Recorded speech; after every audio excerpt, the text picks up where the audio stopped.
Viernes de la segunda semana de Cuaresma. Primera lectura.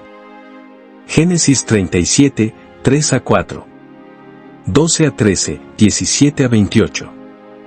Jacob amaba a José más que a todos sus demás hijos, porque lo había engendrado en la ancianidad. A él le había hecho una túnica de amplias mangas. Sus hermanos, viendo que lo amaba más que a todos ellos, llegaron a odiarlo, al grado de negarle la palabra. Un día en que los hermanos de José llevaron a Siquem los rebaños de su padre, Jacob le dijo a José: «Tus hermanos apacientan mis rebaños en Siquem. Te voy a enviar allá». José fue entonces en busca de sus hermanos y los encontró en Dotán. Ellos lo vieron de lejos, y antes de que se les acercara, conspiraron contra él para matarlo y se decían unos a otros: «Ahí viene ese soñador. Démosle muerte, lo arrojaremos en un pozo y diremos que una fiera lo devoró. Vamos a ver de qué les sirven sus sueños». Rubén oyó esto y trató de liberarlo de manos de sus hermanos, diciendo: «No le quiten la vida, ni derramen su sangre. Mejor arróllenlo en ese pozo que está en el desierto y no se manchen las manos». Eso lo decía para salvar a José y devolverlo a su padre. Cuando llegó José a donde estaban sus hermanos, estos lo despojaron de su túnica y lo arrojaron a un pozo sin agua. Luego se sentaron a comer, y levantando los ojos, vieron a lo lejos una caravana de ismaelitas, que venían de Galaad, con los camellos cargados de especias, resinas, bálsamo y láudano, y se dirigían a Egipto. Judá dijo entonces a sus hermanos: «¿Qué ganamos con matar a nuestro hermano y ocultar su muerte? Vendámoslo a los ismaelitas y no mancharemos nuestras manos. Después de todo, es nuestro hermano y de nuestra misma sangre». Y sus hermanos le hicieron caso. Sacaron a José del pozo y se lo vendieron a los mercaderes por 25 monedas de plata. Los mercaderes se llevaron a José a Egipto. Palabra de Dios. Salmo responsorial. Salmo 104, 16 a 17. 18 a 19, 20 a 21. Recordemos las maravillas que hizo el Señor. Cuando el Señor mandó el hambre sobre el país y acabó con todas las cosechas, ya había enviado por delante a un hombre, a José, vendido como esclavo.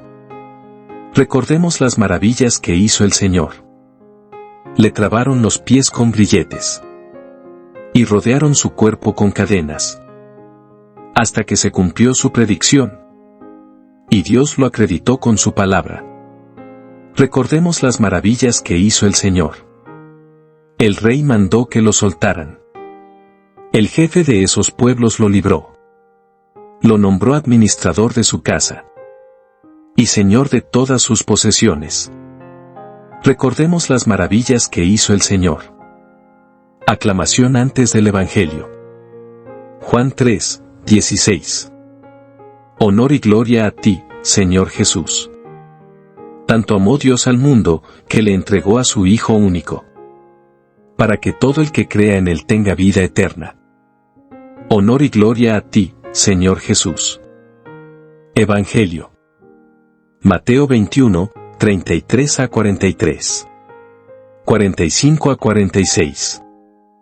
En aquel tiempo, Jesús dijo a los sumos sacerdotes y a los ancianos del pueblo esta parábola: había una vez un propietario que plantó un viñedo, lo rodeó con una cerca, cavó un lagar en él, construyó una torre para el vigilante y luego la alquiló a unos viñadores y se fue de viaje.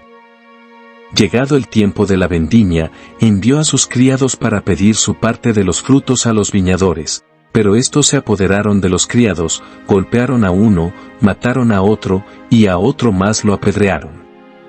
Envió de nuevo a otros criados, en mayor número que los primeros, y los trataron del mismo modo.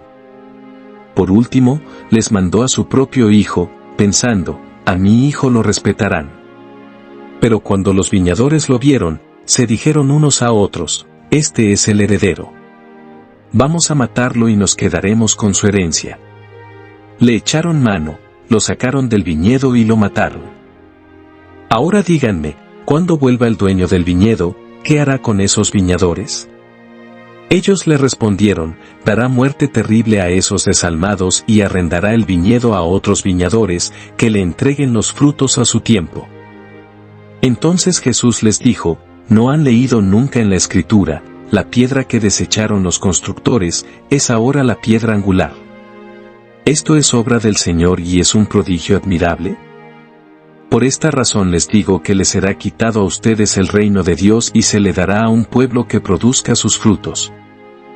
Al oír estas palabras, los sumos sacerdotes y los fariseos comprendieron que Jesús las decía por ellos y quisieron aprenderlo, pero tuvieron miedo a la multitud, pues era tenido por un profeta. Palabra del Señor. Reflexión. ¿Estás entre aquellos a quienes se les quitará el reino de Dios? ¿O entre aquellos a quienes se les dará para que den buen fruto? Esta es una pregunta importante que debemos responder con sinceridad. El primer grupo de personas, aquellos a quienes les será arrebatado el reino de Dios, está representado en esta parábola por los labradores de la viña. Es evidente que uno de sus mayores pecados es la avaricia. Son egoístas. Ven la viña como un lugar donde enriquecerse y les importa poco el bien de los demás. Lamentablemente, esta mentalidad es fácil de adoptar en nuestras propias vidas. Es fácil ver la vida como una serie de oportunidades para salir adelante. Es fácil afrontar la vida de una manera que nos hace buscar constantemente el bien de nosotros mismos en lugar de buscar sinceramente el bien de los demás. El segundo grupo de personas, a quienes se les dará el reino de Dios para que produzca buenos frutos, son quienes comprenden que el propósito central de la vida no es simplemente enriquecerse, sino compartir el amor de Dios con los demás. Estas son las personas que buscan constantemente maneras de ser una verdadera bendición para los demás. Es la diferencia entre el egoísmo y la generosidad. Pero la generosidad a la que estamos llamados principalmente es a edificar el reino de Dios. Esto se hace mediante obras de caridad, pero debe ser una caridad motivada por el Evangelio y que tenga el Evangelio como fin último. Cuidar a los necesitados, enseñar, servir, etc., solo son buenos cuando Cristo es la motivación y el fin último. Nuestras vidas deben hacer que Jesús sea más conocido y amado, más comprendido y seguido. De hecho, incluso si alimentáramos a una multitud de personas en pobreza, cuidáramos de los enfermos o visitáramos a los solitarios, pero lo hiciéramos por razones distintas a compartir el Evangelio de Jesucristo, entonces nuestra labor no produciría el buen fruto de la edificación del reino de los cielos. En ese caso, solo seríamos filántropos, en lugar de misioneros del amor de Dios.